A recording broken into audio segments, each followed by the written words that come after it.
आप सभी लोगों का मेरे YouTube चैनल पर बहुत बहुत स्वागत है।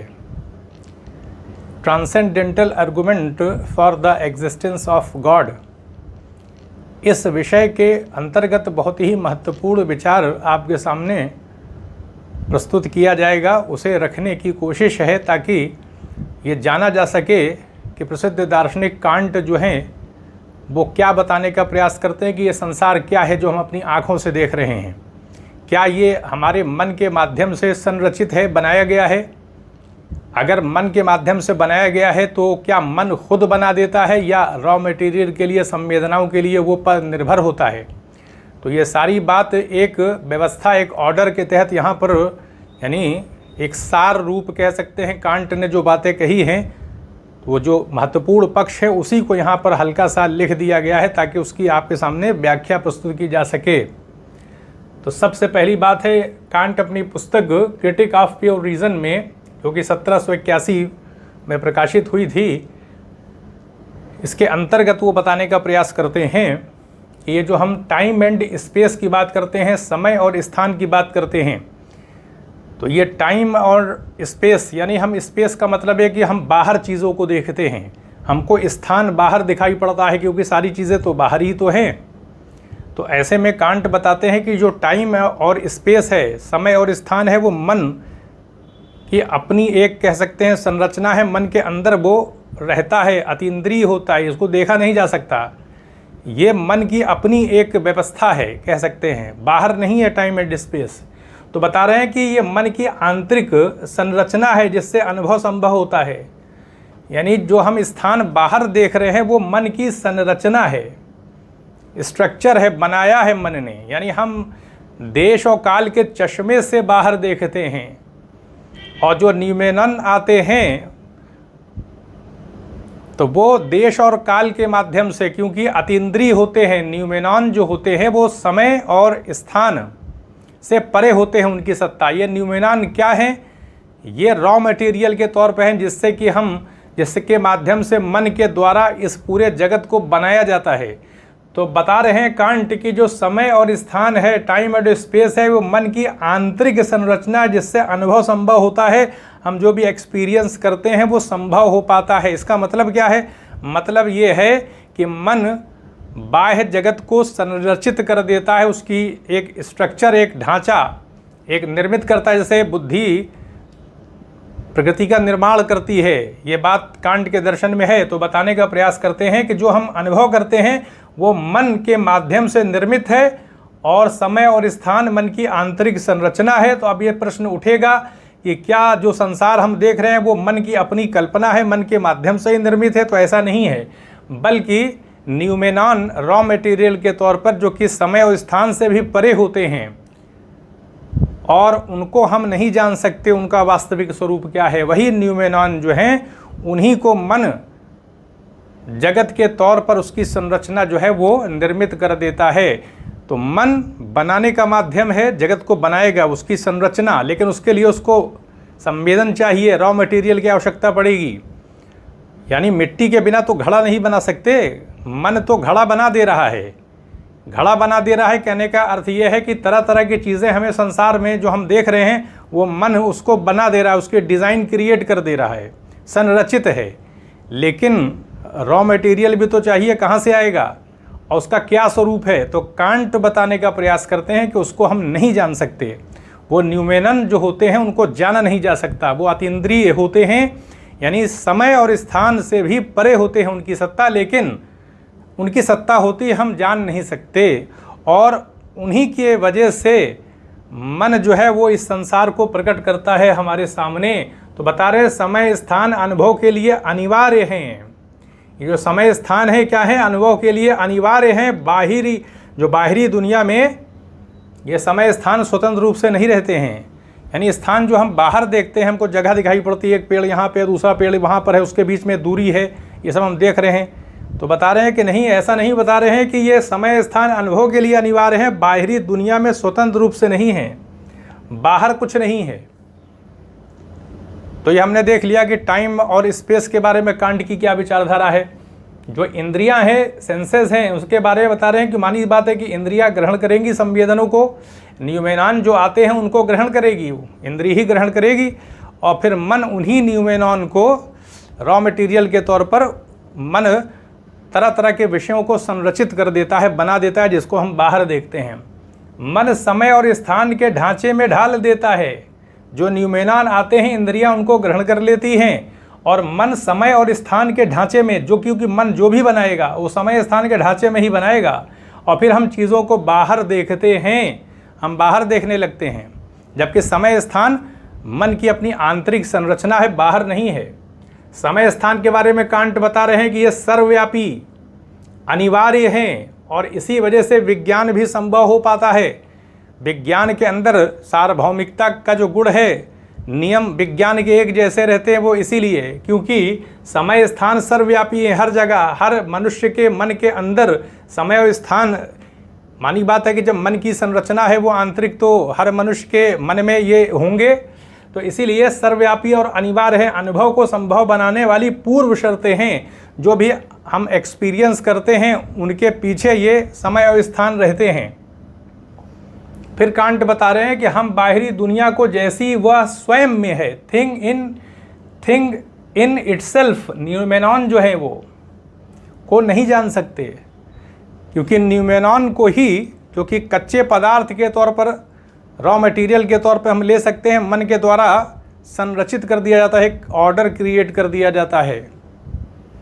तो इस आधार पर कहा, उन्होंने बताया कांट ने कि उसको नहीं जान सकते, हम न्यूमेनॉन को नहीं जान सकते, हम केवल मन निर्मित संसार को जान सकते हैं। बस मन के माध्यम से जो संसार निर्मित है उसी को जान सकते हैं, लेकिन संसार मन की कल्पना नहीं है, मन के माध्यम से निर्मित नहीं है, क्योंकि मन को भी निर्भर रहना पड़ रहा है न्यूमेनॉन के ऊपर। जैसा कि बर्कले बताते हैं कि सत्ता अनुभव मूलक है, उसके अंतर्गत मन के माध्यम से चीज़ों को निर्मित किया जाता है, मन बनाता है, जबकि कांट ऐसा नहीं कहते हैं। संरचित मन के द्वारा तो हैं चीज़ें, लेकिन मन को भी संवेदनों के लिए न्यूमेनॉन की आवश्यकता होती है, रॉ मटेरियल के लिए मन भी निर्भर है। बताते हैं गणित और विज्ञान इसीलिए सार्वभौमिक और निश्चित हैं, क्योंकि समय और स्थान स्थिर और सर्वव्यापी हैं। ये स्थिर होते हैं, सर्वव्यापी होते हैं, इसलिए गणित के नियम और विज्ञान के नियम, यानी ज्ञान संभव हो पाता है। ज्ञान में जो निश्चितता रहती है वो इसीलिए हो पाती है क्योंकि ये जो समय और स्थान है ये सर्वव्यापक होते हैं, सबके मन में ये रहते हैं। फिर बता रहे हैं कि जो फेनोमेनन, यानी जो संसार हम देख रहे हैं मन के माध्यम से जो संरचित है, हमारे मन की दुनिया, हमारे मन की दुनिया है, मन ने इसे बनाया है। हालांकि मन स्वतंत्र नहीं है, निर्भर है, पर उसको अपेक्षा रहती है न्यूमेनॉन की, तभी वो कार्य कर पाएगा। तो न्यूमेनन जो हैं, जो हमारे अनुभव से स्वतंत्र हैं, थिंग इन इट सेल्फ, जो अपने आप में जैसी है वैसी ही है, यानी जो अपने आप में जो चीज़, जो न्यूमेनॉन जैसा भी स्वरूप होगा न्यूमेनॉन का, वो जैसा है वैसा ही है।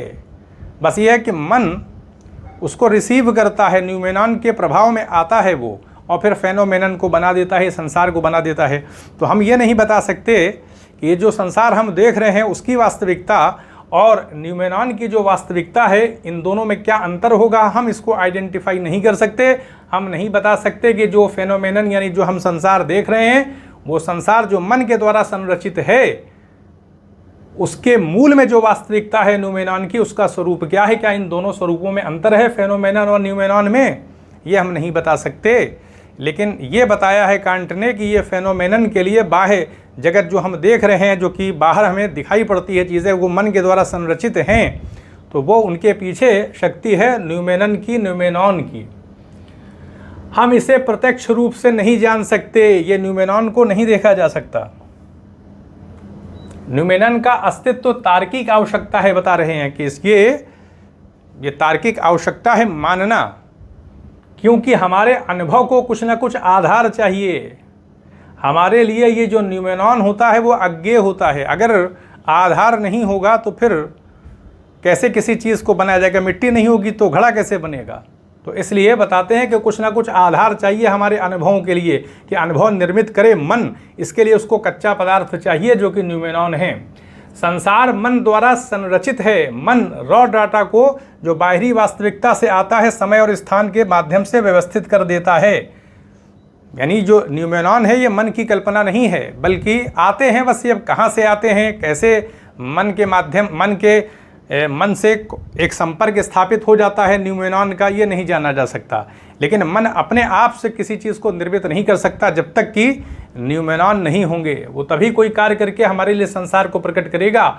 और जो हम बाहर जो कुछ देख रहे हैं, यानी स्थान और समय जो कि मन की अपनी संरचना है, और हम देख रहे हैं कि चीज़ें बाहर हैं, स्थान हम बाहर देख रहे हैं, वो बाहर नहीं है, बल्कि हम स्थान और समय के चश्मे से, लेंस के ज़रिए हम देख रहे हैं। हम बिना स्थान और समय के बिना इनके हुए देख नहीं सकते। कांट और बर्कले में अंतर क्या हो जाता है, क्योंकि दोनों ही आइडियलिज्म के समर्थक हैं, आदर्शवादी दार्शनिक हैं। तो बर्कले तो बताते हैं कि संसार केवल मन में मौजूद है, जबकि कांट कहते हैं कि बाहरी वास्तविकता न्यूमेनन को स्वीकार किया जाता है, इसमें माना जाता है कि मन निर्भर होता है। ट्रांसेंडेंटल आदर्शवाद के समर्थक हैं, यानी मन निर्मित नहीं करता, मन की कल्पना नहीं है जगत, मन निर्भर होता है, उसको आवश्यकता रहती है, बिना न्यूमेनॉन के वो बना नहीं सकता किसी चीज़ को। अब इसके आधार पर वैन टिल बहुत बड़े दार्शनिक थे, उन्होंने ईश्वर की सत्ता को सिद्ध करने के लिए कुछ प्रमाण भी दिया है। ये तो कांट ने जो अपना प्रमाण दिया है, इसके माध्यम से हमने ये समझा कि एक तो मन की व्यवस्था है, एक समय और स्थान की शक्ति है, एक है मन के द्वारा फेनोमेनन जो बाहरी जगत निर्मित किया जाता है, और एक है न्यूमेनॉन की शक्ति। तो न्यूमेनॉन के बिना तो मन कुछ नहीं कर सकता। इसीलिए कांट कहते हैं बुद्धि प्रकृति का निर्माण करती है। प्रकृति यानी जो जगत है उसको बनाती है, डिज़ाइन करती है, लेकिन उसके लिए न्यूमेनॉन चाहिए होगा। वैन टिल क्या कहते हैं, इसके माध्यम से ईश्वर की सत्ता को स्थापित करने का प्रयास किया गया है लोगों ने। हालांकि कांट ने ऐसा कोई तर्क नहीं दिया है कि ये जो न्यूमेनॉन है वो कहीं ना कहीं ईश्वर की शक्ति से ही संबद्ध है, ऐसी कोई बात नहीं कही है, एक संभावना प्रकट की गई है। वैन टिल जो हैं वो दार्शनिक हैं जो बताने का प्रयास करते हैं कि कोई भी चीज़ इस संसार के अंदर इन नैतिकता को आधार बना करके ईश्वर की सत्ता को सिद्ध करने का इन्होंने प्रयास किया है। और कैसे प्रयास किया बताते, कोई भी चीज़ एक समय में या तो सत्य की कोटि में होगी या तो उसको असत्य की कोटि में रख सकते हैं। दोनों एक साथ एक ही समय में नहीं हो सकती चीज़, या तो सत्य होगी या असत्य। फिर बताते हैं कि नैतिकता के सार्वभौमिक जो नियम हैं वो बिना किसी परम सत्ता के संभव नहीं है। बताते हैं कि अगर कोई ईश्वर जैसी एक शक्ति सत्ता परम सत्ता नहीं होगी तो जो नैतिकता के नियम जो सार्वभौमिक हो जाते हैं हर जगह हर स्थान पर, भौमिक यानी भूमि, सार्वभौमिक मतलब हर स्थान पर, पृथ्वी में हर जगह जो नैतिकता के नियम होते हैं, सच्चाई का पालन करना, जो एक अच्छे मूल्य होते हैं वो हर समाज में हर संस्कृति में एक जैसे रहते हैं। चोरी करना बुरा हर संस्कृति में माना जाता है। सच्चाई का पालन करना, ईमानदारी का पालन करना हर समाज में अच्छा माना जाता है। तो ये सार्वभौमिक मूल्य कैसे नैतिकता से जुड़ जाते हैं, क्योंकि बताते हैं कि किसी परम सत्ता को मानना पड़ेगा। अगर हम परम सत्ता को नहीं मानेंगे तो ये जितने भी नैतिकता के मूल्य होते हैं ये सापेक्ष हो जाएंगे।